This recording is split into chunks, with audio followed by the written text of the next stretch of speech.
Signature ce 14 avril du cahier des charges communautaires entre Metalcol, une filiale du groupe ERG Africa, et la communauté impactée par l'exploitation minière de la dite entreprise. La cérémonie a eu lieu en présence de la gouverneure Fifi Masuka Saini, du vice-président de l'Assemblée provinciale, des chefs coutumiers et des autres autorités de la province. À l'occasion de cette cérémonie marquant la deuxième signature du cahier des charges, ce moment est pour nous bien plus qu'un acte administratif. Il symbolise la continuité d'un engagement partagé entre les communautés et IRG Africa. J'ai bien entendu le message du ministre, son Excellence. Depuis un an, on a vu quand même beaucoup de problèmes d'organisation dans ces cahiers des charges. Je me suis personnellement impliqué dans l'organisation, dans la définition. J'ai visité nos chers amis, les chefs coutumiers, il y a 2 semaines, voir vraiment ce qu'ils pensent, qu'est-ce qu'ils ont besoin. On s'est beaucoup impliqué là-dedans. Et je vous assure qu'on va essayer d'améliorer l'organisation, le suivi des projets, la maintenance des projets. C'est tout dans mes ambitions. Satisfaction pour les communautés concernées qui ont, par le biais de leurs représentants, sollicité l'accompagnement de l'autorité provinciale. Ce cahier de charges est comparable à un bateau. Si ce bateau n'a pas de capitaine, il risquerait d'être noyé. Nous, en tant que communauté, nous demandons votre implication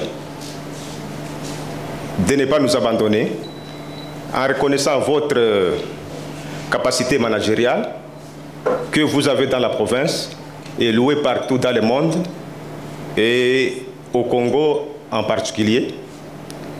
L'effort que vous avez, nous aussi, vos enfants, c'est-à-dire les communautés impactées, nous vous invitons de nous accompagner avec votre sagesse afin de réussir pour ne pas comparer ces cahiers de charges à un bateau sans capitaine.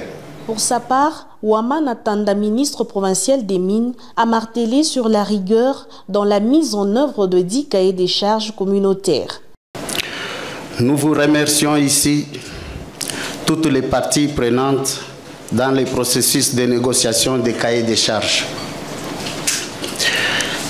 qui entre dans la responsabilité sociétale de la société, de l'entreprise Metalcol. Notre attente n'est pas seulement des négociations ou sa signature, mais beaucoup plus sur sa réalisation. La société Metalcol, nous demandons le respect de l'engagement dans les normes. Au CLS installé, nous demandons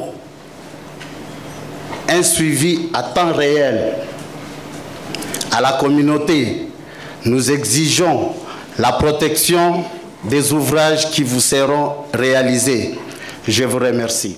Du haut de la tribune, la chef de l'exécutif provincial n'a pas hésité à condamner des violations constatées dans la réalisation des cahiers des charges par les acteurs impliqués en invitant les communautés et la société civile à la responsabilité.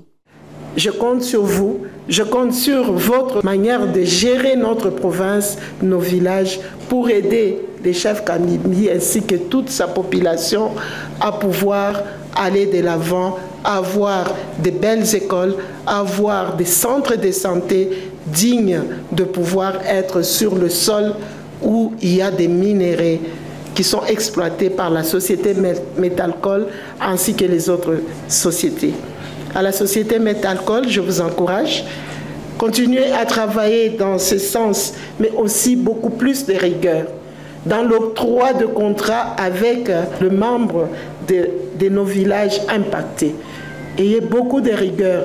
Je construis des caniveaux, je n'ai pas besoin de main-d'œuvre venant d'ailleurs. Prenez ceux qui sont autour de vous. Vous avez besoin des experts, vous-même vous êtes là. Essayez de les aider afin que votre société soit encore une fois la meilleure, comme nous la voyons, comme vous l'avez présenté ici. Constitué de 11 projets repartis en 5 domaines, ce cahier de charges sociales est le second que la société minière Metalcol signe conjointement avec les habitants du village.